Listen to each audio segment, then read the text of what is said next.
Bienvenue à ce webinaire de la communauté de l'adaptation pour l'eau. Je m'appelle Asset Johansen et je suis programme senior des programmes au Centre mondial pour l'adaptation. Je vais vous présenter le président de ce webinaire. Mais tout d'abord, concernant la communauté d'adaptation pour l'eau, nous faisons partie du Centre mondial pour l'adaptation, qui est une organisation internationale qui travaille pour faciliter l'accès aux solutions pour l'adaptation. Elle a été créée en 2018 et notre siège international se trouve aux Pays-Bas à Rotterdam. Nous avons des bureaux régionaux en Afrique, en Asie du Sud et dans la région Asie-Pacifique. Et nous avons un pôle connaissance et recherche à Groningen aux Pays-Bas.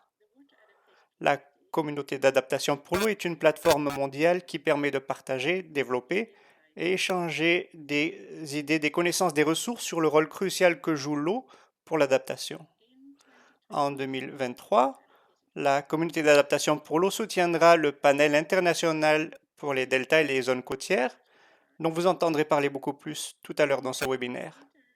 Plus tard aujourd'hui, lors de la discussion, nous vous demanderons votre avis sur les activités que nous pouvons organiser pour soutenir les îles du Pacifique, notamment pour l'adaptation climatique, la résilience. La communauté d'adaptation pour l'eau peut organiser plusieurs réunions et des discussions, des webinaires en ligne et des échanges à cet effet. Maintenant, pour partager ce webinaire, y compris la discussion, je voudrais souhaiter la bienvenue à la distinguée docteur Nitena Pata, qui est un senior fellow et coordinatrice pour la nature, le climat et la santé à l'Université des Nations Unies en Belgique. Elle a plus de 20 ans d'expérience professionnelle. Elle a dirigé, coordonné et mis en œuvre des projets multidisciplinaires dans différentes régions d'Asie, d'Afrique, d'Europe, d'Amérique. Elle est affiliée à Oxford, au Royaume-Uni, et à Leipzig, en Allemagne, et aux universités de Canada. Elle est également une professeure visiteur à l'Université de San Andreas en Bolivie et une professeure visiteur de l'Université d'État au Nigeria. Elle a publié plus de 200 articles. S'il vous plaît, Dr. Naga Butler, la parole est à vous. Merci. Merci beaucoup. Bonjour, bonsoir à tous les participants qui nous rejoignent de différentes parties du monde. Je suis très heureuse de partager ce webinaire très spécial sur les premières lignes de l'urgence climatique pour les petites îles insulaires aujourd'hui. Nous sommes très heureux de réunir des leaders, des experts de la gouvernance de l'eau et des spécialistes de ces régions pour échanger nos connaissances et les bonnes pratiques pour l'élaboration de politiques de gouvernance et les actions de résilience et d'adaptation. Je suis reconnaissante à la communauté d'adaptation pour l'eau qui a organisé cet événement et qui soutient ce discours dans ces régions auprès de ces États reculés qui sont très exposés aux impacts du changement climatique, avec des communautés, des populations dans ces régions qui vivent dans des contextes vulnérables, qui ont été créés par les catastrophes et d'autres chocs de développement. Les écarts en matière de capacité sont communs, qu'il s'agisse d'écarts humains, techniques ou financiers. Et la nécessité d'adopter une approche par le bas est indiquée comme une priorité. Nous entendrons beaucoup de choses intéressantes de nos différents panélistes qui nous ont rejoints aujourd'hui, y compris sur le nouveau panel international sur les deltas et les zones côtières pour accélérer les discussions que nous avons eues récemment en Égypte, dans le cadre en parallèle avec la COP 27, pour que les priorités de l'océan soient en première ligne de ces discours climatiques ainsi que les communautés des grands États océaniques et des petits États insulaires, qui sont sur les premières lignes, qui sont ceux qui sont sur les premières lignes de l'urgence climatique. Donc, sans prendre davantage de temps, je voudrais introduire mon premier panéliste, Dr. Amit Chan, de l'Autorité de gestion de l'eau de Fidji, qui va nous présenter un résumé et les résultats de la 6e réunion ministérielle des ministères de gestion de l'eau de la Pacific Water and Wastewater Association. À vous la parole, Dr. Chan. Merci, bonjour à tous. Donc simplement, je vais présenter mon travail consiste à vous présenter un résumé du Forum des ministres de gestion de l'eau du Pacifique, qui a eu lieu à Fidji il y a quelques semaines, les 14 et 15 novembre. Mais avant cela, je voudrais vous donner un petit aperçu des îles du Pacifique. Nous avons environ 2,5 millions de personnes qui habitent sur des centaines d'îles éparpillées dans le vaste océan Pacifique. Si vous pensez sur la région des îles du Pacifique, elle couvre environ 15% de la surface de la Terre. Et nous avons beaucoup de difficultés et de solutions en commun par rapport à l'eau. Et en rapport avec le changement climatique, il est important de mentionner que les États insulaires du Pacifique contribuent moins de 1% aux émissions mondiales. Mais en ce qui concerne l'impact du changement climatique, nous, nous, nous recevons une grande partie de cet impact. Donc ce forum a eu lieu au Fidji et des ministres et des représentants haut placés du gouvernement y ont assisté. Des îles Cook, de Fidji, Papouasie-Nouvelle-Guinée, des Samoa, des îles Salomon, Vanuatu, des Samoa américaines, des îles Marshall, des États de Micronésie. Et cela n'est probablement pas un secret, et je sais que vous connaissez sans doute les États insulaires du Pacifique, et vous savez qu'ils sont très exposés aux catastrophes naturelles. Au cours des dernières décennies, il y a eu des cyclones très importants qui ont frappé différents endroits du Pacifique, comme Palm, Winson, Howell, Yasser. Ce sont certains noms dont on a entendu parler dans les Fidji et dans d'autres États insulaires du Pacifique. De plus, deux de notre pays font actuellement face au changement climatique et aux sécheresses qui en découlent. Donc la nécessité de s'adapter pour nous, ce n'est pas un scénario hypothétique. Pour nous, c'est un fait, c'est quelque chose de nécessaire aujourd'hui. Une partie considérable de notre population de 2,5 millions de personnes vit dans des zones rurales ou isolées.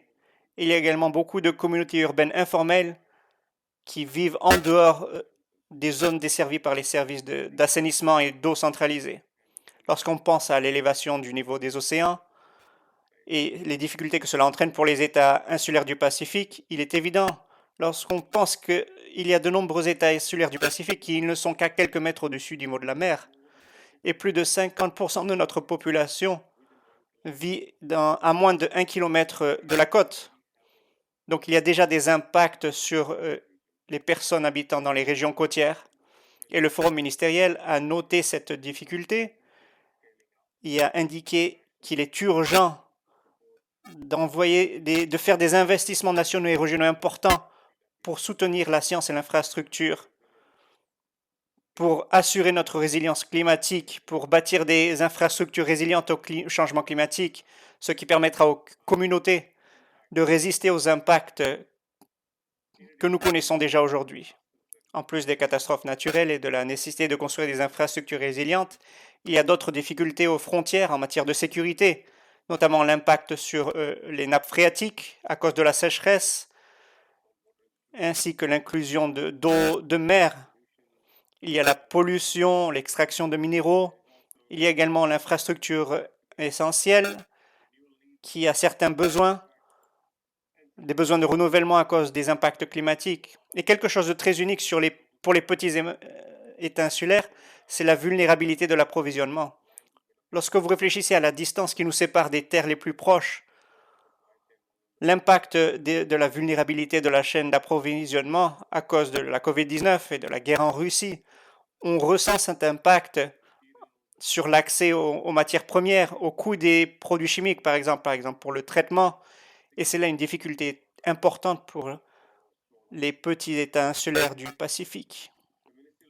Le forum ministériel a délibéré sur le parcours à suivre pour atteindre l'ODD 6 et le forum a noté que la région des îles du Pacifique, de manière collective, n'est pas sur la bonne voie pour atteindre cet objectif.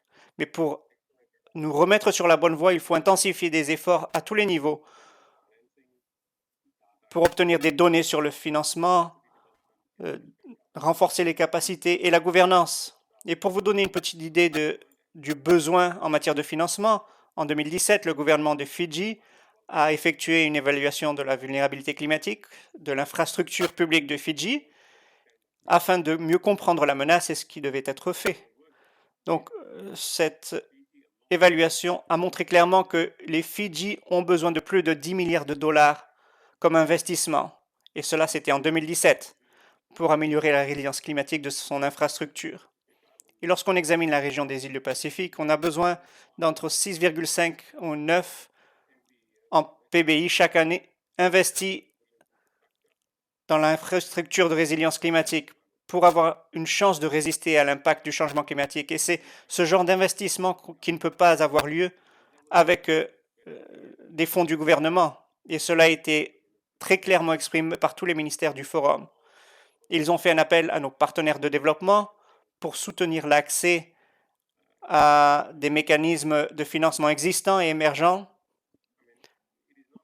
Ce n'est pas une exagération. On peut dire que la plus grande difficulté, ce qui serait la plus grande difficulté et ce qui aurait le plus grand impact pour améliorer notre résilience climatique, c'est l'accès à la finance.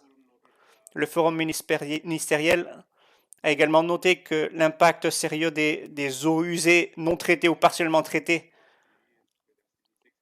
au cours des années écoulées, l'ODD 6, c'est surtout l'accès à l'eau potable, et les eaux usées n'ont peut-être pas reçu toute l'attention nécessaire. Mais c'est urgent maintenant parce que les eaux usées non traitées endommagent l'eau douce et les écosystèmes marins, les pêcheries, la santé humaine et les moyens de subsistance. Donc les ministères ont demandé une augmentation et des efforts plus ciblés pour la gestion et l'assainissement des eaux usées. Et ils ont pris la résolution pendant les 5 prochaines années à entreprendre ces actions pour l'assainissement dans le Pacifique et trouver des moyens alternatifs pour trouver des solutions locales.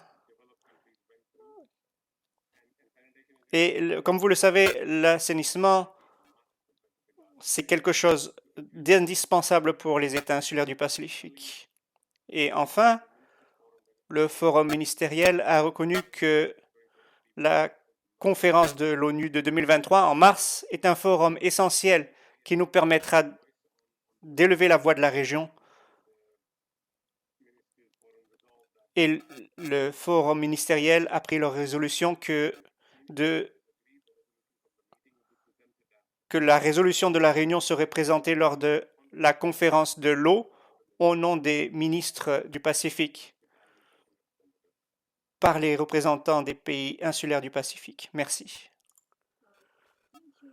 Merci, Dr. Shannon, de cette explication très claire des difficultés par rapport à la sécurité de l'eau dans la région. Je suis heureuse que vous ayez mis l'accent sur les liens qui existent et également sur l'importance de ne pas ignorer le rôle des eaux usées et des difficultés liées à la nappe phréatique qui ont été un petit peu négligées jusqu'à présent. J'ai été également heureuse de savoir que un programme a été établi, des priorités ont été définies à travers votre association et cela est très positif pour la réunion qui va être organisée en mars 2023 par l'ONU. Et nous espérons que ces enjeux seront discutés et que les écarts financiers également seront comblés lors de ces discussions. Maintenant, je voudrais profiter de cette opportunité pour vous parler de mon propre travail en rapport avec le thème de ce webinaire, des thèmes que nous abordons lors de ce webinaire. Donc, je vais partager mon écran et vous parler des difficultés qui ont été rencontrées par les petits États insulaires en développement. Une petite minute pendant que je mets ma présentation en ligne.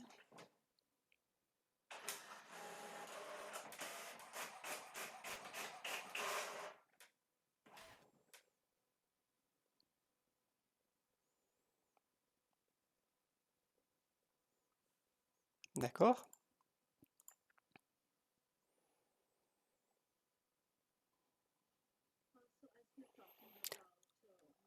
Comme nous parlions de cartographier les opportunités, de définir les priorités, de gérer les attentes, nous savons que la COP27 nous a donné de l'espoir quant à l'engagement mondial pour combler les écarts financiers, ce qui est nécessaire pour l'adaptation et la résilience dans les contextes les plus vulnérables du monde.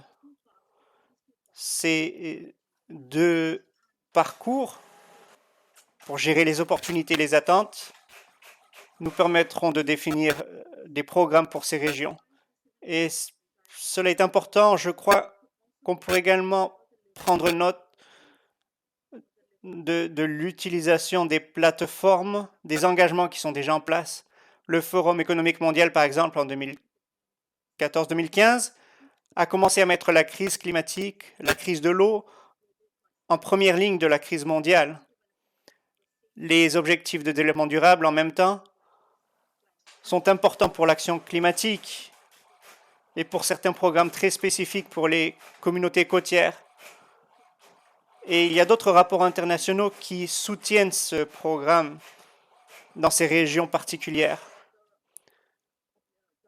Les autres programmes intergouvernementaux, comme la décennie de l'écosystème pour la restauration, c'est un petit peu le contexte avant de parler de l'ODD 14.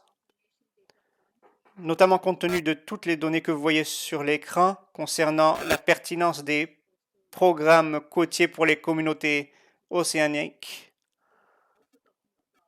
Nous parlons également de l'économie de ces régions et de l'ensemble d'objectifs à atteindre pour combler les écarts sur le plan technique, financier et humain pour avoir un océan sain pour tous.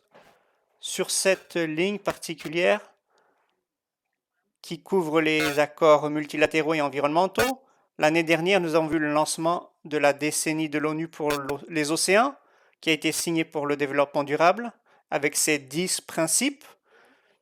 Et on a tourné notre action sur l'inclusivité, notamment en parlant des petits États insulaires en développement et des difficultés que ces régions rencontrent. Donc dans ce contexte, en même temps, l'urgence climatique est présente dans l'esprit de tous, et il n'existe pas exactement une seule définition pour l'urgence climatique, mais on parle beaucoup de la carboneutralité d'ici 2030, mais au cours de ces dernières années, nous avons vu que la réduction du risque des catastrophes fait partie de ce mandat. Et dans la région du Pacifique, nous voyons que de nombreux pays, États et communautés ont également utilisé la crise climatique pour déclarer une urgence climatique et ainsi accélérer l'action climatique. Je vais vous parler un petit peu du travail que nous avons effectué pour les petits États insulaires en développement afin de comprendre les différents indicateurs soulignés dans les ODD. Si vous voyez le nombre de personnes, le nombre de millions de personnes touchées comme un agrégat des 38 petits États insulaires en développement, vous pouvez voir qu'il y a une augmentation importante depuis les années 70. Et en ce qui concerne les indicateurs, si vous voyez au bas du tableau, la plupart de cette feuille est dans le rouge. Donc les indicateurs nous montrent qu'il y a une crise. Et donc prendre cette évaluation scientifique et pour envoyer des informations, des connaissances.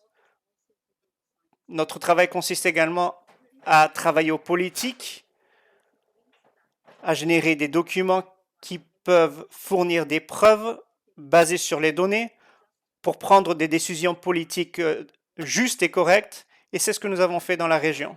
En ce qui concerne l'analyse institutionnelle et politique, il est également important de comprendre que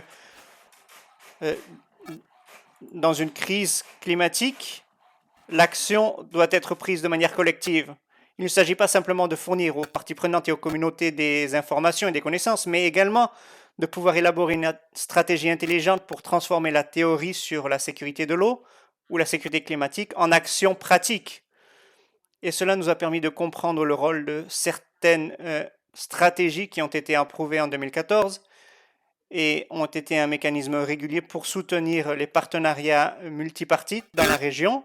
Et je crois que ces plateformes peuvent nous permettre d'accélérer les programmes existants afin de comprendre les objectifs, mais également cela nous permet d'effectuer des évaluations plus complètes sur les liens entre l'influence des systèmes métaboliques des îles. Et je voudrais attirer votre attention sur mon panéliste Dr. Chanel qui va nous parler sur la gestion des eaux usées, sur les vulnérabilités de la chaîne d'approvisionnement.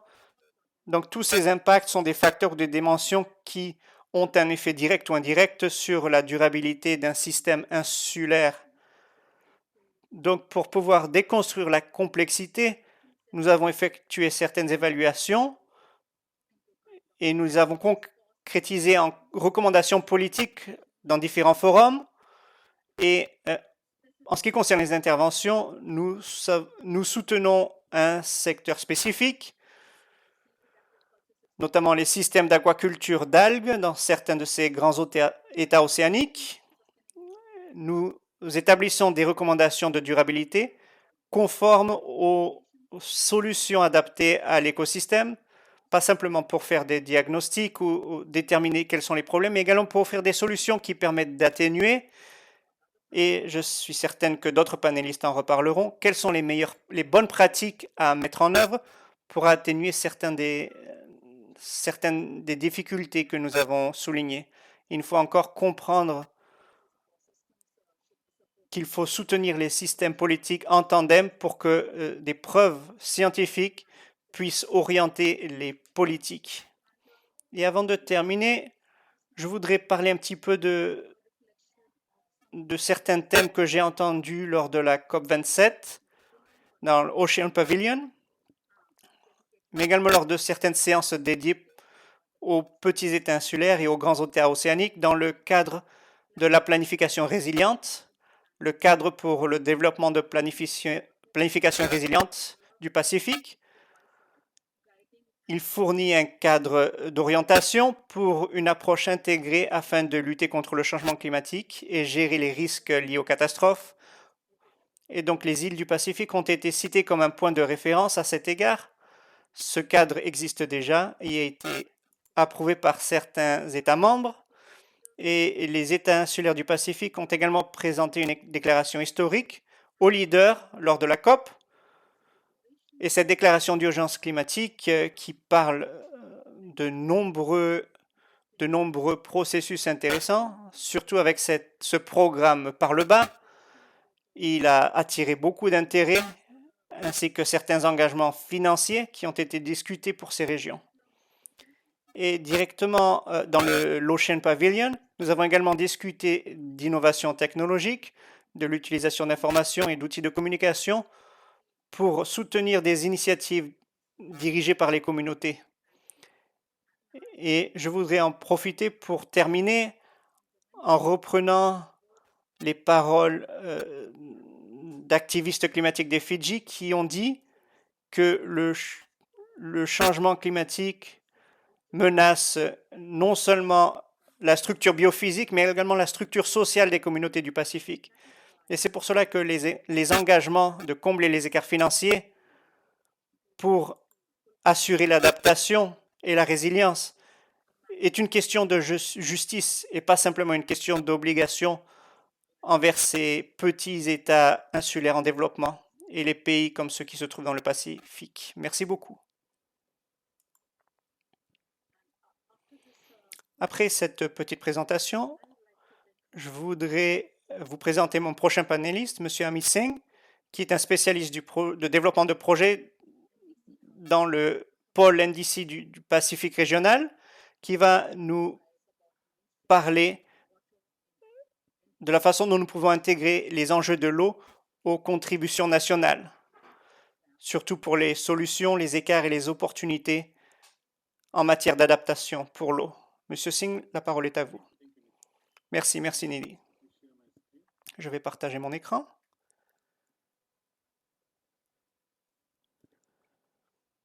D'accord. OK.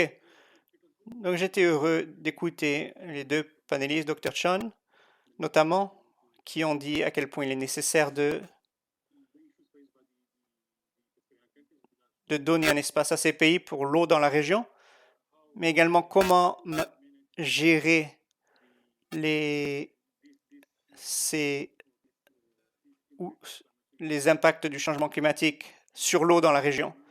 Et ma présentation, mon intervention ici aujourd'hui lors de ce webinaire consiste à vous expliquer que nous avons toutes ces stratégies, toutes ces bonnes activités qui sont planifiées dans le cadre des plans de développement nationaux, dans les discours nationaux sur le changement climatique, mais ensuite les concrétiser tout cela, tout ce qui se trouve dans ces communications générales, en action pratique. Et comment nous pouvons faire cela?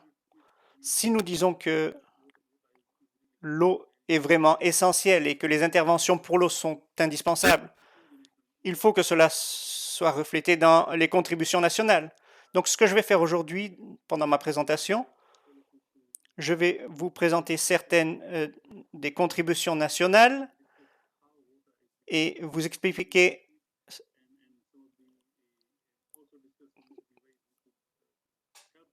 des manières dont nous pouvons vraiment intégrer les questions liées à l'eau. Nous pouvons commencer. Je crois que Dr. Chinan nous a donné une bonne présentation sur la région du Pacifique et ses différents pays, nos vulnérabilités et les risques liés au changement climatique. Donc, je vais sauter cette diapo et passer directement à la suivante. OK.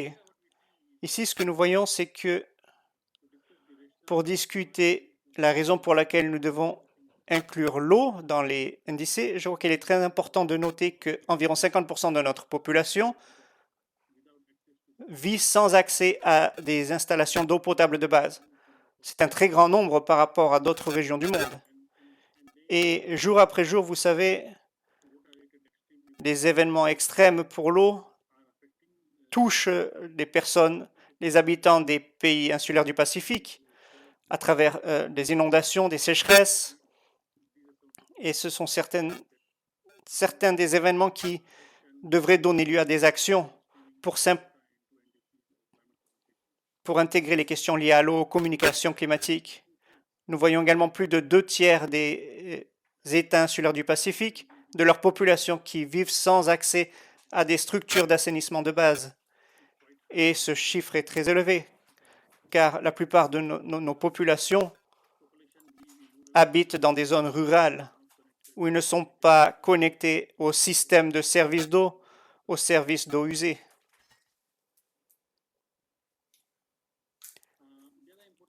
Une autre raison importante pour laquelle nous devons discuter de l'eau, c'est le fait que, vous savez, beaucoup de personnes vivent à proximité de la côte. Donc, si on regarde par exemple des pays Tokelau, où 100% de la population vit à moins d'1 kilomètre de la côte. Donc, vu le changement climatique, l'augmentation, l'élévation du niveau des océans, les changements dans les systèmes de nappes phréatiques côtières pour ces pays, et la plupart des gens dans ces pays qui vivent dans ces pays utilisent ces nappes phréatiques côtières pour s'approvisionner en eau potable. Donc cela va transformer les moyens de subsistance de ces gens et la sécurité de la nation elle-même.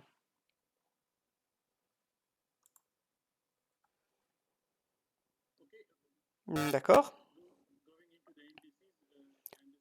Maintenant, les NDC, dans certains pays,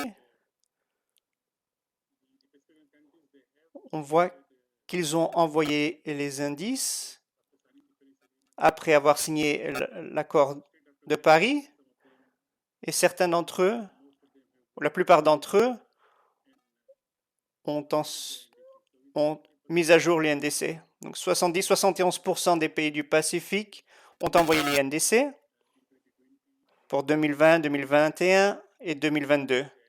Ils ont mis à jour les indices. Vous pouvez voir cela dans le tableau ici. Les pays qui doivent mettre à jour les NDC sont notamment les îles Cook, Kiribati et Niue, qui est actuellement en train de passer en revue les indices. Ce graphique montre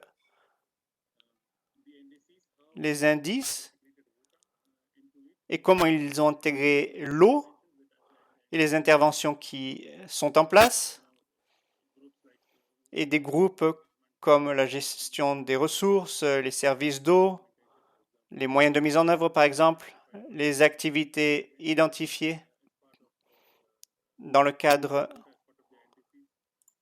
des NDC, les facteurs liés à l'efficacité énergétique. Nous voyons des pays par exemple comme Vanuatu et FSM qui ont assez bien capturé ou intégré l'eau aux indices.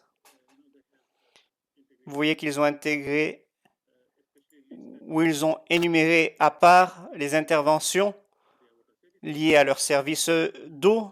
Ils ont également inclus les interventions qu'ils souhaitent mettre en œuvre dans le cadre de la gestion des ressources d'eau au niveau international, ainsi que les nouvelles politiques mises en œuvre. Ils ont également indiqué, vous savez, les facteurs liés à l'efficacité énergique dans les services d'eau, par exemple des systèmes de pompes efficaces ou des pompes qui à faible émission pour l'approvisionnement en eau. Donc maintenant, si vous regardez ce graphique, ce qu'il nous montre, c'est que ces pays, les pays qui ont mis à jour leurs indices récemment, par exemple FSM ou Vanuatu, on voit qu'ils ont intégré l'eau à un grand nombre d'activités dans les NDC.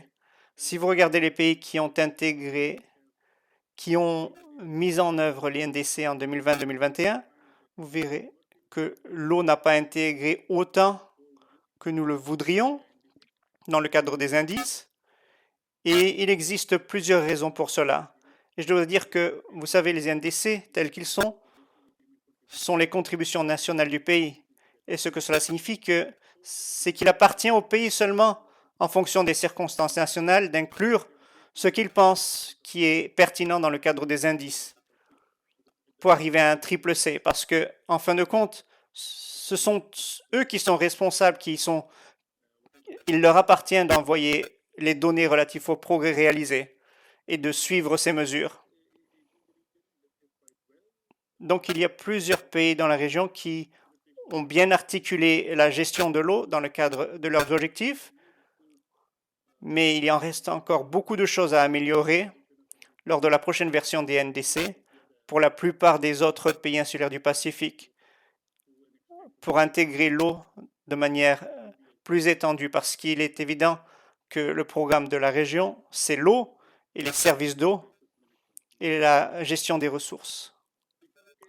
Si vous regardez les activités qui ont été intégrées aux indices par les pays, vous pouvez voir ici qu'il y a un grand nombre d'activités auxquelles ces pays ont donné la priorité. Par exemple, pour Vanuatu, il s'agit de projets pour les eaux usées, des services d'eau. Ils ont également des projets d'infrastructure. Ils ont également indiqué le besoin de mettre en place de nouvelles politiques pour l'eau ou de passer en revue les politiques existantes, de faire des investissements dans le secteur, ce genre de choses. Pour FSM, ils ont également beaucoup d'activités qu'ils veulent mettre en œuvre pour leurs indices afin de les intégrer aux communications NDC. Mais dans d'autres pays, par exemple Fidji, il y a également différentes activités auxquelles ils donnent la priorité dans le cadre de leurs indices et de leur communication. Donc maintenant, une petite explication sur quelques points. Ici, si vous voyez ce graphique circulaire, vous voyez cet indice. La plupart des pays indiquent que l'eau fait partie de l'adaptation, de leur objectif pour l'adaptation. Presque 70% de ceux qui ont envoyé leurs NDC reconnaissent que l'eau fait partie de l'adaptation, de l'objectif pour l'adaptation. Ce qui pourrait montrer qu'ils en ont parlé de manière complète ou simplement qu'ils ont organisé cela d'une bonne manière. Si vous voyez les NDC mis à jour, vous voyez que environ 20% des NDC des pays qui ont envoyé leurs indices disent que le lavage fait partie des NDC. Donc, donner la priorité au lavage fait partie des NDC, mais cela manque dans la plupart des pays. Par exemple, 80% des fois, lorsque cela est envoyé, on voit que c'est par un secteur privatisé. Et lorsqu'on regarde l'efficacité énergétique des services d'eau également, on voit qu'environ 40% d'entre eux ont pensé à l'efficacité énergétique dans les services d'eau. Donc, il s'agit par exemple d'utiliser des carburants efficaces ou des pompes à faible émission ou des technologies plus efficaces pour les services d'eau. Environ 60% des indices envoyés n'ont pas pris en compte ce facteur dans leurs indices. Donc maintenant, après avoir analysé les indices, nous voyons qu'il y a des opportunités dans ces pays pour l'avenir où ils pourraient envoyer de meilleurs indices. L'une des choses qu'ils pourraient faire, c'est intégrer l'eau à la prochaine soumission des indices, et les pays qui n'ont pas mis à jour leur NDC, par exemple, après avoir envoyé les premiers indices, ils ont maintenant l'opportunité d'inclure l'eau et les activités qui, pour eux, pour le secteur de l'eau, qu'ils veulent inclure dans les NDC. Je crois que la publication par AGUA sur les NDC, je pense que ces recommandations sont valables pour ces pays insulaires du Pacifique, et il serait bon de voir comment ces pays peuvent utiliser ces recommandations pour intégrer l'eau au NDC. Je crois que l'une des autres choses que nous avons vues dans la région, c'est que la plupart des pays du Pacifique n'ont pas de politique pour le secteur de l'eau, et s'il n'y a pas de recommandations effectives pour le secteur de l'eau dans le pays, il n'y a pas de ministère ou il n'y a pas d'entité ou d'institution pour donner la priorité à l'eau. Et s'il n'y a pas d'institution pour donner la priorité à l'eau, dans ce cas, personne ne transforme ce programme en action climatique, en actions qui peuvent être convenues au niveau national. Une autre raison pour laquelle l'eau n'est pas une priorité dans le cadre de la zone NDC, c'est que nous ne voyons pas beaucoup d'actions qui sont reflétées dans les NDC. Et si nous voulons progresser et avoir un secteur de l'eau résilient, il faut avoir tout d'abord au niveau national des politiques pour le secteur de l'eau qui confient des mandats à des institutions particulières ou à des ministères pour coordonner le secteur. Le secteur de l'eau dans la région manque de coordination. Et l'effet au niveau national, c'est qu'il n'y a pas de coordination. Et pour mettre en œuvre des actions prioritaires dans le secteur, il est très important de coordonner le secteur et de travailler ensemble pour définir les priorités et les stratégies et de les indiquer, qu'elles soient reflétées dans les NDC. Et quelque chose d'autre de positif qui peut être fait, c'est pour intégrer l'eau dans les NDC. Cela peut varier d'un pays à l'autre ou d'une région à une autre. Donc une fois encore, cela pourrait être fait avec les partenaires tels que les universités, avec des groupes de réflexion, avec les groupes qui, vous savez, qui partagent les connaissances sur l'intégration de l'eau et des NDC pour faire avancer le programme pour l'eau dans les actions climatiques. Et je crois qu'il y a une autre action très importante pour ces recommandations et ces bonnes pratiques pour élaborer les NDC et intégrer l'eau et les NDC. Ce que nous avons vu, c'est que ce que nous remarquons, c'est qu'il n'y a pas de modèle précis pour envoyer les NDC. Et les NDC sont envoyés en fonction des circonstances nationales. On ne peut pas avoir un modèle pour demander au pays d'inclure certains NDC. Donc certains pays qui ont envoyé des modèles semblables néglige souvent ou n'intègre pas l'eau au NDC. Et je pense que cela pourrait être amélioré. Par exemple, s'il y a beaucoup de développement, de renforcement de capacité dans la région, et si cela a été simplement négligé, parce que le modèle ne l'exige pas, il y a vraiment un gros potentiel pour mettre à jour nos NDC et y inclure l'eau en fonction des circonstances nationales. Maintenant, je voudrais simplement partager les captures d'écran des deux NDC de FSM et de Vanuatu. Ici, à FSM, les NDC reflètent l'investissement qui doit être effectué dans les services d'eau. Et je pense que c'est un très bon exemple parce que les NDC sont la plus grande communication climatique du pays. Si vous avez ce genre de tableau dans le NDC, vous savez, vous voulez effectuer des interventions dans les services d'eau au cours des 5 à 10 prochaines années. C'est ciblé pour le financement climatique. Vous pouvez aller auprès de n'importe quel bailleur de fonds et lui dire, voici notre besoin pour les services d'eau, voilà nos NDC, c'est notre plan de développement, et nous en avons besoin pour améliorer les services d'eau dans le pays. Donc FSM a des projets de services d'eau pour différents États dans le cadre des NDC, et ils leur ont donné la priorité. Nous voyons également, par exemple, à Vanuatu, ils ont dit que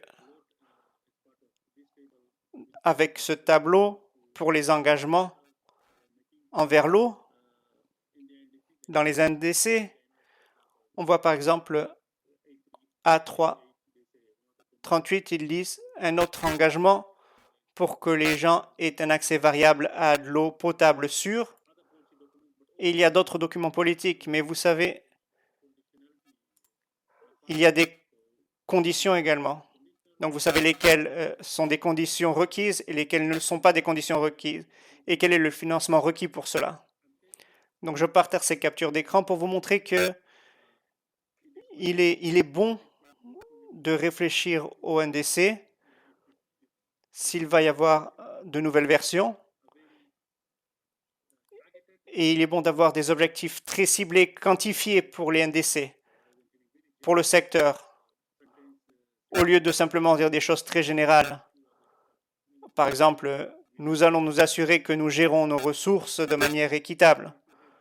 Mais si nous avons des objectifs quantifiés, cela rend le travail beaucoup plus facile pour les pays, pour obtenir un financement ou pour motiver les institutions climatiques pour les pousser à financer certaines des activités dans le cadre des projets climatiques entrepris dans le pays. Et je crois que c'est tout pour moi. Merci beaucoup, Monsieur Singh Nidhi. Vous nous avez présenté de manière très précise comment intégrer la sécurité de l'eau et l'action climatique. Tout cela est très positif, qu'il y a de plus en plus d'intégration des services d'eau ou des services d'approvisionnement en eau à l'action climatique, à la planification et à la mise en œuvre. Et que ce changement, pour une perspective régionale à une perspective nationale, nous voulons maintenant écouter notre prochain panéliste, Madame Machina Abdul-Raymond, qui va nous présenter la stratégie nationale des Maldives et son plan d'action pour gérer les interventions dans une zone économique exclusive. Madame Machina, merci. Je vais partager mon écran. Merci de m'avoir donné la possibilité de parler. C'est un privilège, moi, de parler de notre expérience dans le cadre de notre économie exclusive. Et je crois que cette présentation est un petit changement par rapport aux conversations que nous avons eues jusqu'à présent, parce que ma présentation sera concentrée sur des zones gérées et comment ces interventions peuvent aboutir à l'adaptation. Donc dans les zones protégées, je crois que les zones protégées sont un composant essentiel des mesures d'adaptation parce que nous conservons des zones de biodiversité essentielles ainsi que des zones qui sont résilientes pour les futures générations. Donc lorsque nous définissons une zone protégée, c'est un espace géographique défini sur le plan géographique qui est géré à travers un mécanisme juridique efficace et qu'il y a des services écologiques connexes et des valeurs culturelles. Nous travaillons actuellement à la protection de 10% de nos récifs de corail. Et pour ce qui est de la protection les mangroves jouent un rôle clé en tant que puits de carbone, car elles permettent d'entreposer plus de carbone que les forêts. Donc pour les récifs de corail, comme dans d'autres nations des Pacifiques, la conservation et la protection des récifs de corail est une protection pour nos îles et ces écosystèmes vulnérables. Donc nous espérons pouvoir conserver et gérer ces zones. Jusqu'à présent, nous avons pu atteindre 40 de ces objectifs et nous avons 79 zones protégées qui représentent une petite surface par rapport à d'autres pays. Il s'agit de 547 km carrés, mais cela représente 30% de nos récifs de corail. Donc je crois que lorsque nous parlons de 2%, c'est une difficulté parce que nous sommes un grand État océanique. Pour atteindre cet objectif, nous devons protéger une grande partie de notre océan. Donc c'est notre zone protégée, notre processus de déclaration de zone protégée. Donc pour identifier et déclarer une zone protégée, c'est un processus long parce que la protection et la gestion d'une zone nécessitent des interventions et nous sommes limités avec les activités qui sont déjà en œuvre.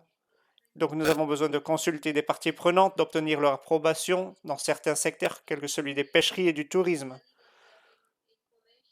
Et nous devons fournir certaines informations au public sur ces zones protégées, sur les activités qui peuvent être mises en œuvre et celles qui sont interdites dans la région, et la raison pour laquelle nous protégeons la zone. Nous travaillons à un objectif très ambitieux qui consiste à déclarer 20% de nos récifs. C'est notre contribution à la communauté mondiale. Nous sommes un État océanique grand et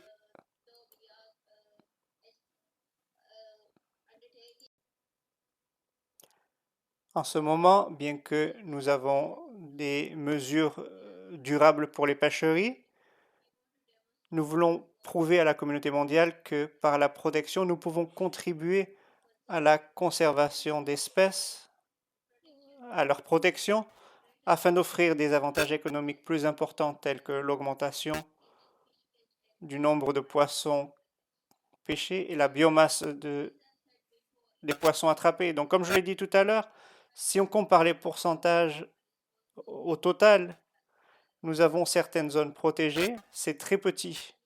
Donc nous avons besoin de zones protégées au large. Mais même avec les petites zones que nous voulons protéger, nous avons les lois et les réglementations nécessaires à la protection, mais la difficulté consiste à mettre en œuvre ces plans de gestion. Avec 79 zones protégées, nous avons à peine 5 zones qui disposent d'un plan de gestion adéquat. Et ces zones sont surtout situées dans la biosphère de l'UNESCO. Et dans ces systèmes, nous avons différents types d'outils de gestion. À Aripadu, qui est une zone protégée marine, avec des raies très importantes. Nous avons des rangers ainsi que des mécanismes de délivrance de permis. Mais dans les zones humides et dans d'autres îles reculées, nous espérons pouvoir engager la communauté. De même que d'autres difficultés, nous rencontrons des difficultés en matière de finances, de ressources humaines et de technologie. Et avec l'augmentation des zones protégées, je crois que nous n'aurons jamais assez de fonds ou de ressources humaines pour gérer ces zones. Et nous devons donc nous concentrer sur la technologie et sur les mécanismes innovants pour la gestion. Dans la zone protégée existante, la plus grande difficile est les conflits sur l'utilisation des ressources. Donc nous devons chercher à atteindre un équilibre entre les utilisateurs des ressources, leurs droits à ces zones, mais en même temps, nous voulons nous assurer de protéger ces zones. Sur cette image, vous voyez une zone protégée, une zone où se rassemblent des requins, mais en raison de la production, c'est une zone célèbre dans le monde entier. Nous voyons que ces requins, pendant toute l'année, cette zone a attiré beaucoup de tourisme. Et nous faisons face à une difficulté parce que nous observons un tourisme de masse dans cette zone. Donc nous devons trouver cet équilibre. Nous avons des interventions de gestion, mais nous devons limiter le nombre de personnes qui peuvent visiter ces zones. En même temps, cela aura un effet sur les moyens de subsistance d'un certain nombre de membres de la communauté pendant cette intervention. Donc c'est l'une des plus grandes difficultés de gestion.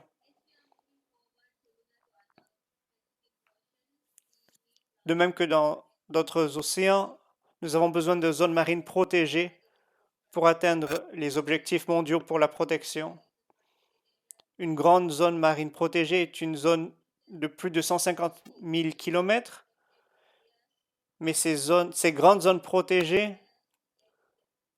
et actuellement dans la communauté mondiale, nous négocions également la protection au-delà de nos frontières nationales. Mais les publications existantes montrent que les grandes zones marines protégées, il faut faire attention parce que la plupart de ces zones rencontrent des difficultés pour faire respecter la loi.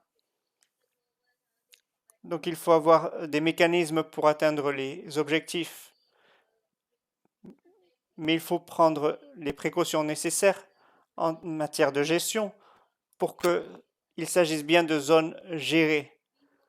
Donc quelles sont les opportunités? Nous espérons que dans les zones protégées marines, nous planifions d'utiliser les ressources existantes pour la gestion, de même que dans d'autres pays. Une grande partie de notre budget national est consacrée à la sécurité et pour cela, ils ont investi des ressources pour assurer la sécurité maritime.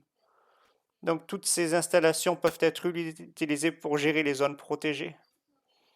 Nous devons également travailler avec les partenaires existants, par exemple pour la gestion des pêcheries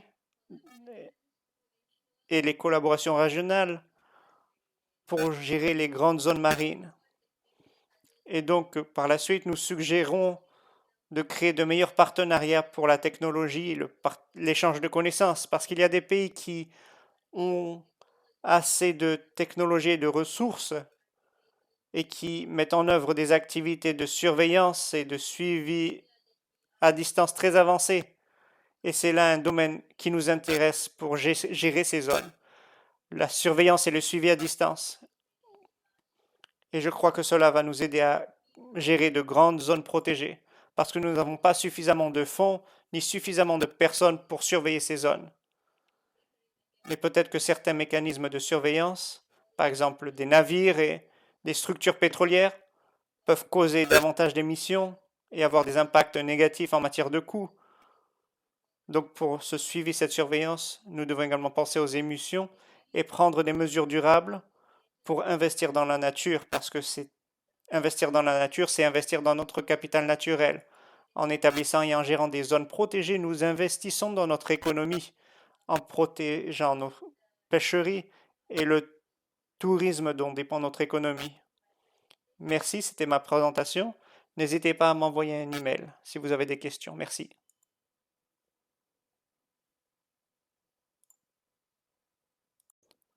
Merci, Madame Moussina. Vous nous avez donné une présentation très intéressante sur les différentes dimensions qui sont spécifiques à votre contexte local. Cela m'a beaucoup intéressé savoir ce que vous avez dit sur les conflits liés à l'utilisation des ressources, ainsi que la description très complète du contexte des Maldives. Et vous avez également évoqué l'utilisation de solutions basées sur la nature et la numérisation de la gouvernance numérique, ainsi que le suivi. Merci de nous avoir parlé de cela. Et c'est là l'importance de l'ODD 16. Et maintenant, avant de passer à l'échelle mondiale, je voudrais demander à tous nos participants de préparer leurs questions pour que, après notre dernière intervention, nous puissions passer à un segment questions-réponses. Et si vous avez déjà des questions pressantes, merci d'utiliser la fonction du chat ou de questions-réponses pour écrire vos questions et nous essaierons de les envoyer aux panélistes en fonction de ce qu'ils ont dit. Je voudrais également vous faire une brève remarque. Monsieur Paul Halter ne sera pas avec nous aujourd'hui. Il représentait le Conseil mondial des océans, mais il est malade et il nous envoie ses excuses. Donc si vous avez des questions particulières sur le Conseil mondial des océans, vous pouvez nous l'envoyer et nous la transmettrons à Paul qui nous fournira la réponse par email ou par une autre méthode. Maintenant, nous allons passer la parole à Monsieur Harm Duel des Pays-Bas. Et donc, on passe du local au mondial. Et il va nous expliquer, il nous va parler de la conférence sur l'eau de 2023 et comment les coalitions futures et le renforcement des capacités à travers le panel international sur les deltas et les régions côtières, ou IPDC. Il va nous parler de cette nouvelle coalition et comment IPDC pourrait être une nouvelle modalité pour faire avancer le programme. Monsieur Hum, la parole est à vous.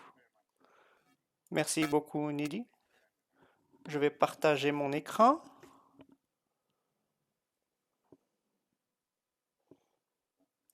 Est-ce que tout le monde voit mon écran? Oui. Je ne suis pas en mode présentation, mais je pense que ça va. Oui, c'est bon maintenant. Merci beaucoup de m'avoir invité dans ce webinaire. Je suis très heureux de vous présenter l'initiative IPDC, le panel international pour les deltas et les zones côtières, qui inclut également les petites îles. Je m'appelle Harm Duell et je suis le président du secrétariat de l'IPDC. Je travaille également pour Deltaris, qui est un organisme à but, un organisme de recherche aux Pays-Bas et qui travaille également dans la région Pacifique. Le principal objectif du PDC est d'accélérer l'action pour l'adaptation climatique et l'initiative a été prise par le ministre de l'Infrastructure, de la gestion de l'eau aux Pays-Bas et il est soutenu par le Centre mondial pour l'adaptation, la Delta Alliance et Deltaris. L'IPDC est toujours en phase initiale et donc si vous avez des idées à nous donner, elles sont les bienvenues. Et son programme consiste à soutenir l'adaptation climatique dans les deltas, les zones côtières et les petites îles. Sur le plan financier, l'IPDC est soutenu par le ministère de l'Infrastructure et de gestion de l'eau pendant la première phase, c'est-à-dire jusqu'en 2024, et pour lancer les activités de l'IPDC. Je crois que les intervenants tout à l'heure ont dit que les petites îles sont très exposées et vulnérables au changement climatique, qu'elles font face à de nombreuses difficultés liées à l'adaptation au changement climatique et à l'élévation du niveau des océans. Et c'était également un message clé lors de la COP27, c'est-à-dire qu'il y a un besoin urgent pour l'action d'adaptation climatique et qu'il n'y a pas de temps à perdre. Et la collaboration également à tous les niveaux est essentielle pour entreprendre des actions maintenant pour nous préparer à l'avenir. Et je ne vais pas le répéter, il y a de nombreuses difficultés, mais je crois que vous les connaissez déjà. Et la collaboration est exactement ce que l'IPDC fera, faciliter la collaboration à travers des partenariats et des coalitions travailler ensemble pour l'accélération de l'action pour l'adaptation climatique, fournir des résultats tangibles pour répondre aux besoins des pays, et dans ce cas des petits États insulaires.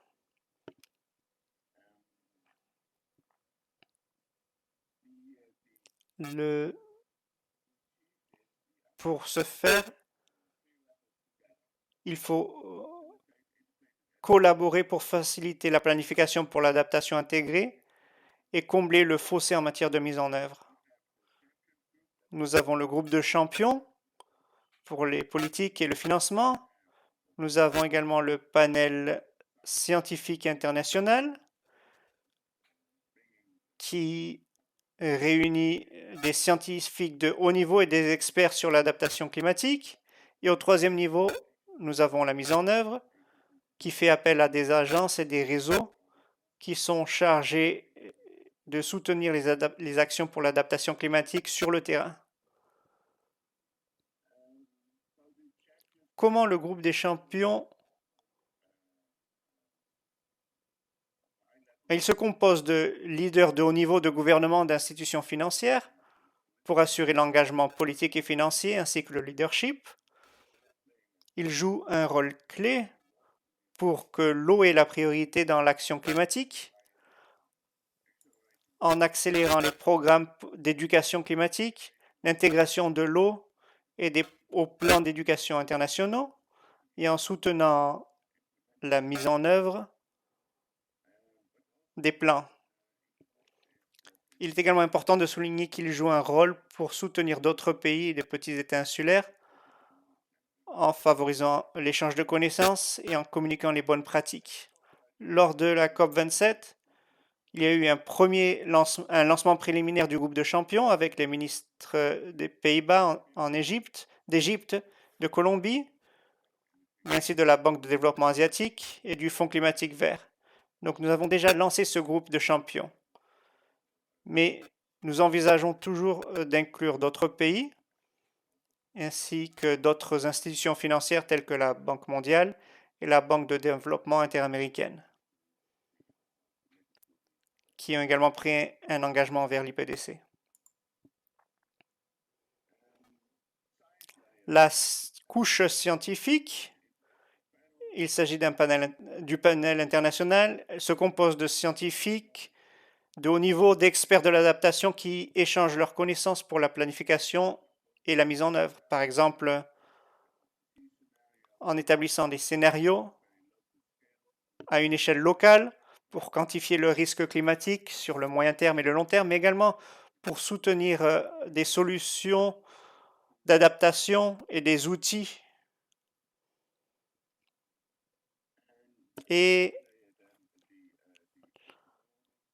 la troisième couche se compose des chargés des actions. Il s'agit d'agences et de réseaux de mise en œuvre qui travaillent à travers des coalitions et des partenariats avec des experts internationaux pour soutenir la planification et des actions sur le terrain. Et ils jouent aussi un rôle important pour mettre à l'échelle des solutions prometteuses en matière de technologie.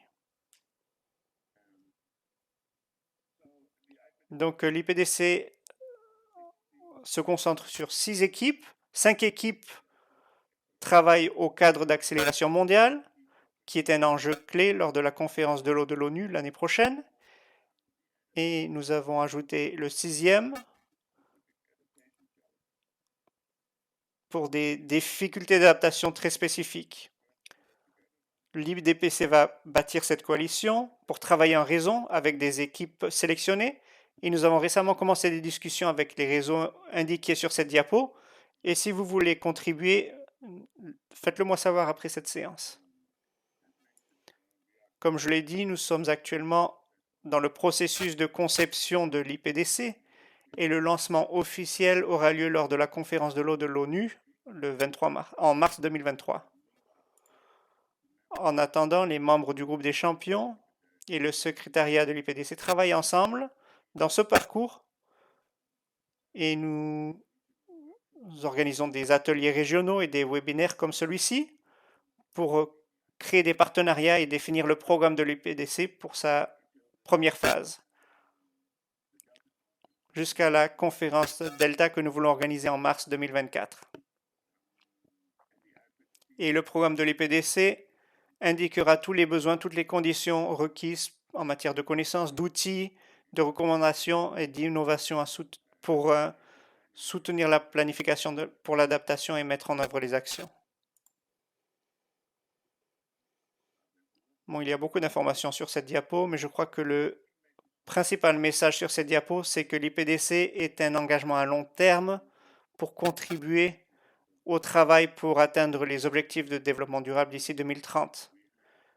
Nous devons également suivre nos progrès et les étapes importantes lors de la COP27, mais également lors de la conférence Delta que l'IPDC organisera tous les 2 ans.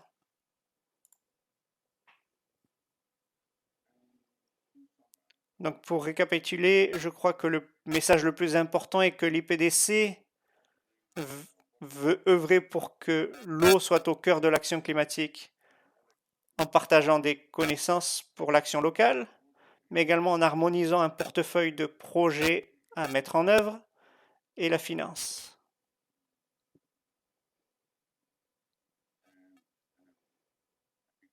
Et je crois que, avant tout, vous pouvez nous suivre sur notre site web ou sur notre page LinkedIn et vous êtes les bienvenus si vous voulez contribuer pour lancer l'IPDC lors de la conférence de l'eau de l'ONU. Merci beaucoup pour votre attention. Merci, Harm. Tout cela me semble très prometteur et c'est une nouvelle méthode pour accélérer l'action pour le changement. Et je crois que peut-être que maintenant nous pouvons commencer à discuter, à poser des questions pour voir comment intégrer les programmes, comment comprendre les impacts clés pour soutenir l'impact pour le changement climatique, pour soutenir des initiatives comme l'IPDC, et également pour la communauté d'adaptation pour l'eau en général.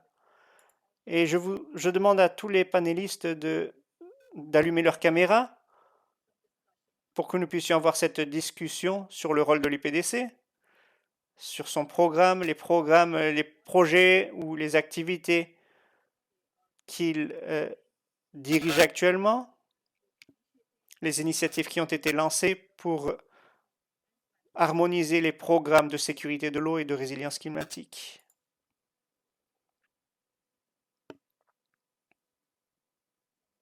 Donc peut-être tous les panélistes, si vous êtes là, merci d'allumer votre vidéo pour qu'on puisse commencer la discussion. Et tous les participants qui nous écoutent, qui ont écouté cette intervention, si vous avez des questions à adresser aux panélistes, c'est le moment de poser vos questions. Mais avant de choisir les questions, je vais me permettre de poser ma question au président, de poser ma question en tant que président. Et je vais commencer avec le panéliste des Maldives. Vous avez dit que vous avez un besoin d'outils numériques comme la surveillance satellite. Est-ce que l'État ou votre département a établi un programme ou un plan quelconque pour concrétiser cette vision, pour utiliser la technologie? Et si vous pouviez nous en parler, et également si vous pouviez nous expliquer en quoi cela concerne les interventions technologiques intégrées, comme les systèmes d'avertissement précoce, parce que parfois la technologie intégrée peut nous aider à surveiller, mais elle peut également servir de mécanisme de prédiction ou d'avertissement précoce. Donc si vous pouviez nous parler de ces technologies que vous avez utilisées. Oui, merci beaucoup pour cette question. En ce qui concerne la concrétisation, nous définissons actuellement les technologies utilisées dans d'autres pays et nous avons déterminé qu'il existe certains systèmes pour le trafic maritime, pour le suivi, pour les dispositifs de surveillance des navires. Et ces technologies existantes peuvent être intégrées à nos activités de gestion et d'application de la loi sans investir dans des infrastructures supplémentaires. Donc, pour la gestion des pêcheries également, aux Maldives, il est obligatoire que tous les navires enregistrés euh, soient équipés de dispositifs de surveillance de navires. Il y a également d'autres nouvelles technologies qui sont en phase précoce de développement et nous travaillons actuellement avec la Banque mondiale sur un projet qui s'appelle Digital Models. La semaine prochaine, en fait, nous organisons un atelier et j'espère qu'après cet atelier, nous aurons une réponse plus claire à votre question parce que nous parlerons des technologies existantes dans d'autres pays. Il nous semble savoir que le suivi à distance, par exemple avec des drones sous-marins ou des satellites existants ou par des navires, c'est une technologie plutôt nouvelle et émergente qui croît très rapidement. Également pour les télécommunications, il y a beaucoup d'outils que nous pouvons utiliser qui ne coûtent pas cher. Par exemple, même un téléphone peut être utilisé pour suivre un dispositif. Donc nous pouvons identifier les navires amicaux et faire la différence entre les navires amicaux et les navires ennemis à travers ce mécanisme. Et nous avons également de nombreuses îles très reculées qui sont alimentées par l'énergie solaire avec des caméras à la pointe de la technologie qui sont très efficaces. Donc, j'espère que dans les jours à venir, nous aurons une réponse plus claire. Mais je crois que c'est une opportunité pour trouver des solutions innovantes parce qu'il y a des innovations qui sont disponibles et en cours de développement. Merci, Mushina. Je vais me tourner à mon prochain panéliste, Ham, pour savoir comment l'IPDC planifie de tirer parti des connaissances et des initiatives existantes. Vous nous avez donné une petite explication tout à l'heure, mais comment identifier les initiatives ou les programmes en cours au niveau des divisions pour le Pacifique ou d'autres régions où il y a des États insulaires qui nous permettent d'accélérer l'action et l'impact. Je sais que l'IPDC vient à peine de commencer, mais peut-être que vous avez des éléments de réflexion pour nous aider à comprendre ce qui se passe. Oui, merci beaucoup pour votre question. D'ici 2 semaines, nous aurons également une réunion dans la région pour discuter des difficultés existantes. Mais je crois que pour les petites îles, comme je l'ai dit, elles sont très vulnérables au changement climatique. Et je crois également que Mike avait préparé une question pour Monsieur Singh, qui nous a donné vraiment une belle présentation sur l'intégration de l'eau au NDC et aux cartes. Mais je sais aussi que les îles ont du mal à définir un peu plus clairement ce que sont les risques climatiques sur le long terme pour ces îles. Et nous savons qu'il y aura l'élévation du niveau des océans avec le changement climatique qui s'accélère beaucoup plus rapidement que nous le prévoyons. Et je crois que dans ce sens, il est bon d'élaborer certaines stratégies pour assurer, pour créer des méthodes d'adaptation pour les petites îles. Et je crois que cela est extrêmement difficile. Et je crois que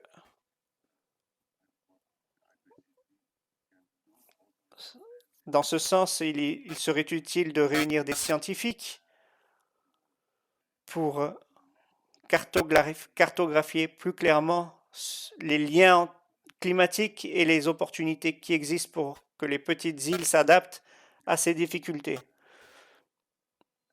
Et je crois qu'il y a également beaucoup de connaissances disponibles, mais parfois il est difficile d'y accéder. Et je crois que c'est là ce que l'IDBC veut faire, c'est-à-dire réunir ces différentes personnes. Merci. Je suis heureux que les PDC travaillent à cela. Et peut-être que vous aurez l'opportunité de poser des questions aux panélistes de la région pour qu'ils expliquent ce qu'ils pensent du rôle de l'IPDC par rapport à leur programme.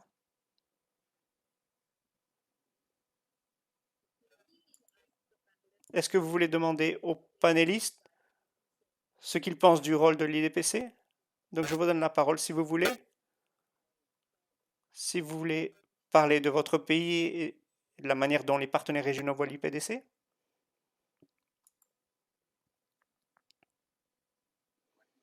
C'est une question pour moi? Non. Je voulais vous demander si vous aviez une question pour les panélistes. Non, ce que je voulais dire, pour moi, il est également important de savoir que les principales difficultés, ce que, ce que j'apprécierais vraiment dans la présentation, par exemple, c'est quelque chose qui est très clair. La manière dont les îles du Pacifique intègrent les enjeux de l'eau au NDC. Mais ce qui est également clair, c'est qu'il y a certaines îles qui ont toujours du mal et que l'eau n'est pas prise en considération. Et je me demande quelle est la raison pour cela et ce qui a été fait et comment l'IPDC peut soutenir ces pays pour que les enjeux liés à l'eau soient davantage au cœur de l'action d'adaptation pour le climat. Merci, merci. Merci pour cette question. Je crois que comme je l'ai dit tout à l'heure dans ma présentation, comme pour l'instant, en ce qui concerne les NDC sont initialement des contributions déterminées par les pays en fonction de leur situation nationale. Donc d'une manière ou d'une autre, on peut dire qu'on ne peut pas forcer les pays à avoir certains composants.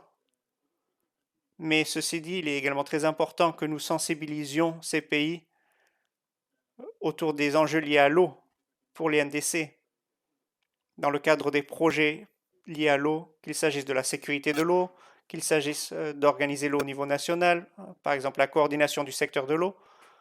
Si ces NDC sont le reflet des engagements pour le secteur de l'eau, cela devient très positif pour le pays dans le sens qu'ils ont un mandat d'aborder les bailleurs de fonds pour obtenir un financement climatique. Et je crois que l'IPDC peut faciliter cela, comme, comme vous l'avez dit, avec le partage de connaissances. Nous avons vu que si on analyse les NDC pour les autres secteurs, par exemple, le secteur du transport, les connaissances sur le secteur du transport sont capturées dans les NDC, elles sont analysées et différentes organisations se chargent de cela, ou différents groupes, ou différents réseaux. Mais si nous voulons avancer pour intégrer l'eau aux NDC, et la raison pour laquelle je parle de cela, c'est parce que, comme je l'ai dit tout à l'heure, si nous pouvons intégrer l'eau, c'est pour la protection non seulement de la région, mais du monde entier. Parce qu'ensuite, l'eau fait partie de la communication nationale. Donc je crois que c'est là que l'IPDC pourrait soutenir les pays insulaires du Pacifique. Et vous savez également, pour soutenir les pays qui ont établi un lien entre les plans de développement nationaux, les NETS et d'autres documents nationaux, et les concrétiser en communication finale, c'est-à-dire les NDC. Donc cet écart qui existe, comment peuvent-ils fournir aux États insulaires du Pacifique ce qui est nécessaire pour renforcer les capacités organisationnelles? Et avoir cette discussion comme celle-là que nous avons aujourd'hui pour parler de ces choses. Et une petite discussion comme celle-là peut avoir un effet important pour intégrer l'eau au NDC, pour que l'eau fasse partie de nos actions pour l'adaptation. Oui, ce que l'IPC veut faire également, c'est aborder les institutions financières pour qu'elles soutiennent les pays et organiser un portefeuille de projets pour soutenir l'accélération de l'action pour l'adaptation climatique et obtenir le financement nécessaire. Et je sais que par exemple, nous avons eu des discussions avec ADBJ qui a lancé un un fonds important maintenant pour soutenir l'action pour l'adaptation climatique, également pour les îles Pacifiques. Et je crois que à cet égard, nous pouvons également soutenir les îles du Pacifique en créant un bon portefeuille de projets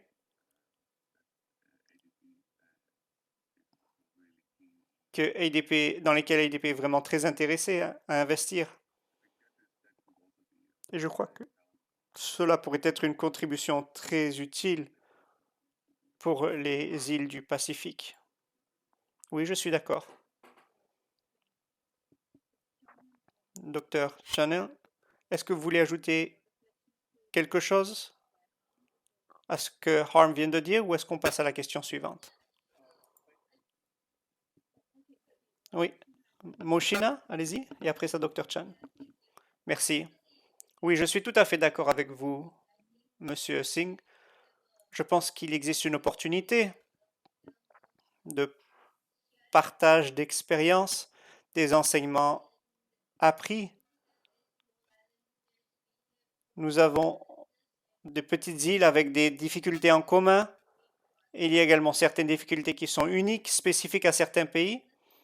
Et je pense que avoir une plateforme de partage des leçons, des enseignements appris, nous permettra d'aller au-delà des phases de projet pilote pour savoir ce qui a fonctionné. Et bien sûr, le renforcement des capacités est important et nous soutenons cela. Et nous sommes à une étape où les projets pilotes, nous n'avons pas vraiment le temps. Donc, si vous pouvez nous dire simplement ce qui a fonctionné, et on peut le mettre en œuvre parce que nous n'avons plus le temps. Merci, Mouchina. Je crois que Mouchina a vraiment dit ce qui compte. Et je suis d'accord avec tout ce qui a été dit et ce que Han nous a dit concernant la création d'une sorte de portefeuille de projet pour faciliter l'accès à EDB ou un partenaire de financement serait quelque chose de très utile à utiliser dans le cadre d'un effort collectif.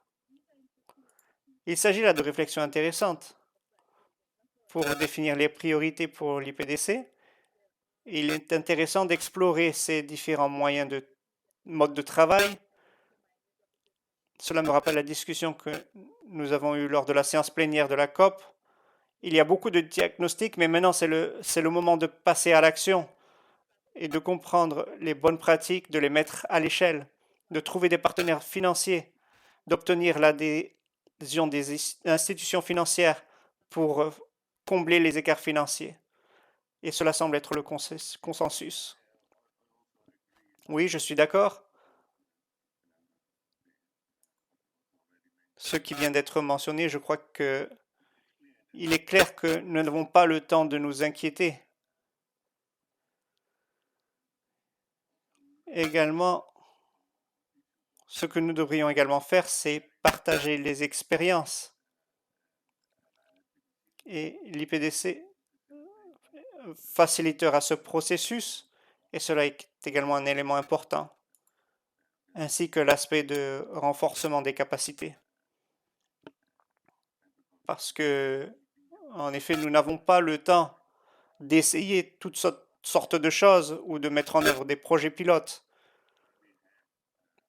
Lorsque nous avons, ce que nous voulons également, c'est investir dans quelque chose de réel, dans des solutions réelles sur le plan scientifique, parce qu'on ne veut pas gaspiller le financement. Cela ne signifie pas que nous avons déjà défini tous les projets, mais je crois que ce qui est également nécessaire maintenant, c'est d'agir rapidement pour l'adaptation climatique et sélectionner en priorité les projets qui vont contribuer de manière considérable. Oui, merci. En tant que président, je voudrais profiter de cette occasion pour poser deux questions aux panélistes. La première question, avec la COP 27 nous a donné un mandat pour le financement qui a été engagé pour la réparation des dommages. Et les modalités de ce montant sont toujours en cours de discussion. Mais comme l'IPDC, il pourrait y avoir une plateforme pour mettre en rapport différentes entités. Est-ce que vous pensez que l'IPDC pourra jouer ce rôle? Et je m'adresse à tous les panélistes, y compris Harm. Oui, c'est une bonne question. Je crois qu'il est bon que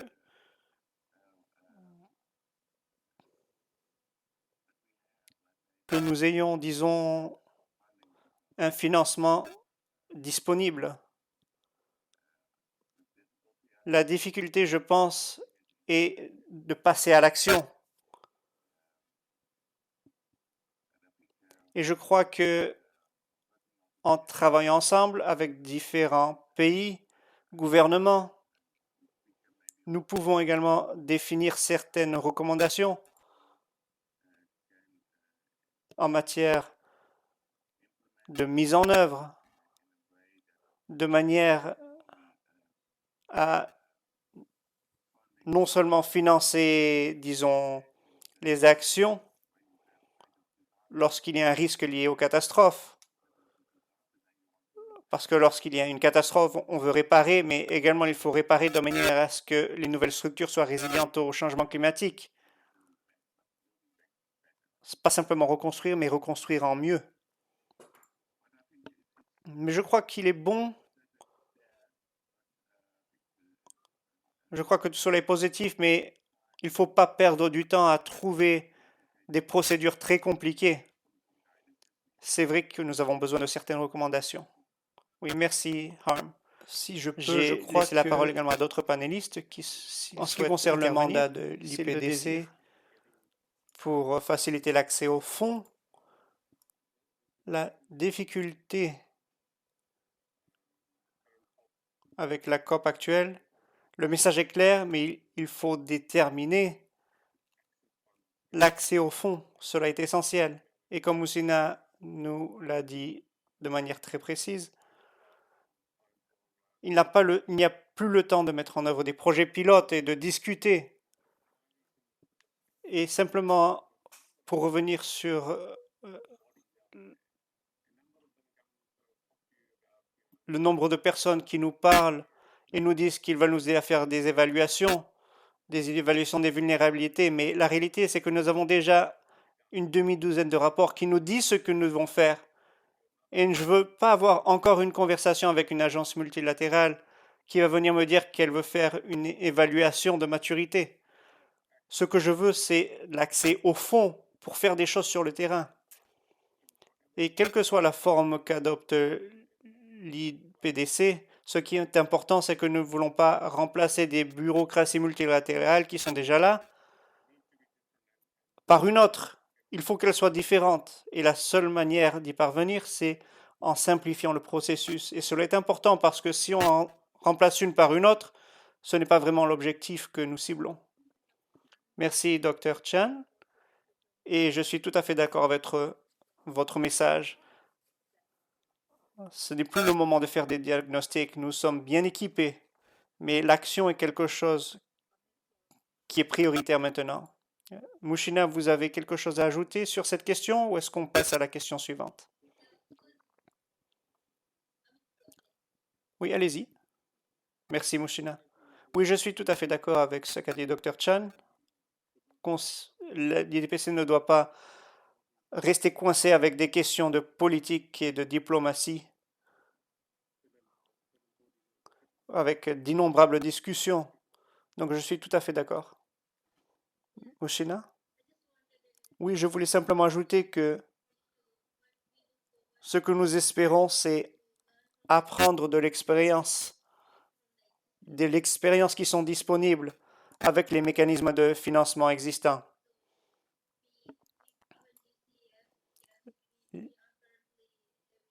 Nous avons tant de difficultés bureaucratiques pour le financement et tant de niveaux diplomatiques à franchir de la préparation d'un projet et 2 à 3 ans plus tard, et nous avons des infrastructures qui doivent bénéficier de mesures d'adaptation.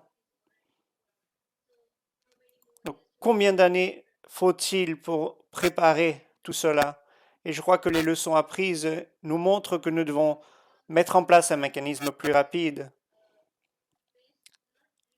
Et il ne s'agit pas de tout réinventer, mais il doit être basé sur ce que nous avons fait jusqu'à présent, en sachant que les actions sont urgentes et que nous devons prendre des mesures pour répondre aux difficultés sur le terrain, au lieu de parler des choses dont nous avons parlé au cours des 30 à 40 dernières années. Et je crois que l'IPDC peut être, a le potentiel de travailler de cette manière. Merci, Mouchina. On ne va pas tout réinventer. Oui, vous avez raison. C'est un bon rappel. Et cela nous amène à la dernière question pour les panélistes. Nous avons parlé des nombreuses dimensions d'un point de vue institutionnel pour remplir les obligations environnementales multilatérales, notamment dans le cadre des ODD, avec de nombreux NDC. Mais je crois que nous n'avons pas parlé de l'approche par le bas. Et c'est une approche que nous voulons voir pour que personne ne soit laissé pour compte. Et je voudrais savoir ce que vous pensez de cela. Comment les communautés peuvent participer pour assumer la responsabilité de ces solutions? Est-ce qu'elles peuvent être motivées? Est-ce qu'elles peuvent défendre certaines de ces solutions? Donc si vous pouviez nous dire ce que vous en pensez pour le Pacifique et comment intégrer cela au programme de l'IPDC, ou davantage nous concentrer sur les recherches communautaires. Oui, je crois que jusqu'à présent, nous n'avons pas suffisamment donné de crédit aux connaissances locales et traditionnelles qui existent dans les pays. Et je crois que c'est là que cette approche par le bas devrait commencer. Bien que nous n'ayons pas de connaissances basées sur des données scientifiques, je crois que nous devrions reconnaître de manière officielle les connaissances et le travail qui a été effectué avec les connaissances locales et traditionnelles. Et je crois que c'est là que nous devrions commencer. Merci Ushima. Est-ce qu'il y a d'autres choses que vous voudriez ajouter? Mais je voudrais parler de mon expérience de travailler avec les communautés, surtout dans le secteur de l'adaptation ici au Fidji. Et je voudrais dire que si on intègre les communautés aux solutions basées sur la nature, c'est un excellent mélange. Et cela assure la durabilité de l'initiative. Nous avons mis en œuvre beaucoup de projets ici pour protéger nos communautés côtières à l'aide de solutions durables en travaillant directement avec la communauté, en leur donnant des méthodes pour utiliser des solutions de service pour protéger leur village contre l'élévation du niveau des océans et l'inondation par l'eau de mer. Donc ce que j'ai vu, et certains des enseignements que j'ai tirés, c'est que le projet est si peu onéreux si vous faites participer les communautés. Et la deuxième leçon, c'est que le projet est durable, dans le sens que si quelque chose se passe, s'ils ont planté des palétuviers ou n'importe quoi, et que cela meurt, ils peuvent facilement le remplacer, mais si vous faites appel à un sous-traitant, cela coûte cher, et cela n'est pas durable, parce que la communauté ne participe pas, parce que c'est une intervention technique très spécialisée. Donc si nous faisons participer les communautés à l'adaptation, je pense qu'il est toujours bon de penser aux communautés et aux endroits où elles pourraient être très utiles avec leurs connaissances. Donc, faire participer les communautés est vraiment très utile. Merci. Docteur Dianou, est-ce que vous voudriez ajouter quelque chose?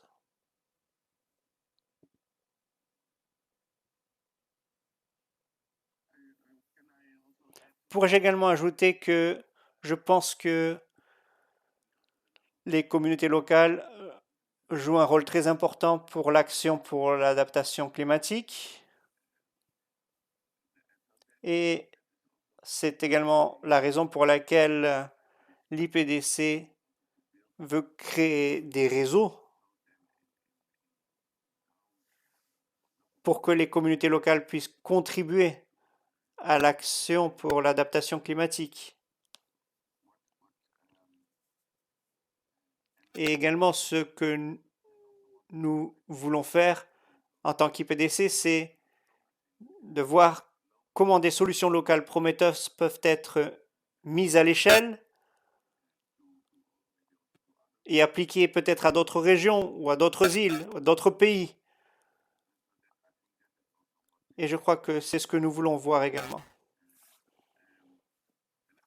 Et pour revenir également à la question, à l'une des questions précédentes, je pense que il est bon de ne pas tout réinventer. Et ce n'est pas l'objectif de l'IPDC. Je crois que les plans d'adaptation nationaux, c'est la responsabilité des pays eux-mêmes, de l'État. Ce n'est pas le rôle de l'IPDC. Il ne nous appartient pas de dresser de nouveaux plans d'intégration. Mais ce que l'IPDC veut, c'est fournir certains blocs de base, faciliter l'accès aux connaissances et aux outils qui faciliteront la planification,